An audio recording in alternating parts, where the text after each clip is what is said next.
మళ్ళీ కమ్మ సామాజిక వర్గానికి సంబంధించినటువంటి వాళ్ళు వీరిపైన కంప్లైంట్ పెడితే వీరి మీద కౌంటర్ కేసు పెట్టారు.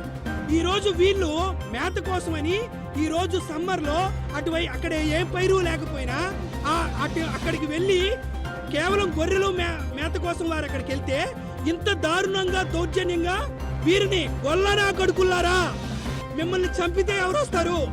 నీ తల్లుల్ని తిడతా, వారి పిల్లల్ని తిడతా, గొల్లనా కడుకుల్లారా మిమ్మల్ని ఈ రోజు చంపితే మీకు దిక్కెవరని తెలుగుదేశం పార్టీ కార్యాలయంలోకి లాక్కొని వెళ్ళి మరీ వీళ్ళని కొడితే ఆంధ్రప్రదేశ్ రాష్ట్రంలో బీసీలకు కానీ యాదవులకు కానీ రక్షణ లేదా? మా ప్రాణాలకి ఇక్కడెక్కడ రక్షణ లేదా? గొర్రెలు కానీ పశువులు కానీ ఆవులు కానీ స్వేచ్ఛాయుతంగా పంటలు లేని చోట మాట్లాడేటువంటి వ్యవహారం లేదా? ఈ రోజు ఇంత దారుణమైనటువంటి పరిస్థితి చేయాలా? నేరుగా ఈ ఈదుమూడి గ్రామాన్ని నారా చంద్రబాబు నాయుడు గారు P4 పథకం కింద ఆయన దాన్ని దత్తత తీసుకున్నాడు. చంద్రబాబు నాయుడు గారి దత్తత గ్రామంలోనే యాదవుల్ని గొల్లలు అని పేరు పెట్టి తిడుతూ కులాన్ని దూషిస్తూ తల్లుల్ని పిల్లల్ని తిడతారా? నేరుగా ఈ రాష్ట్రానికి సంబంధించినటువంటి CS సాయి ప్రసాద్ గారి సొంత గ్రామం ఈదుమూడి.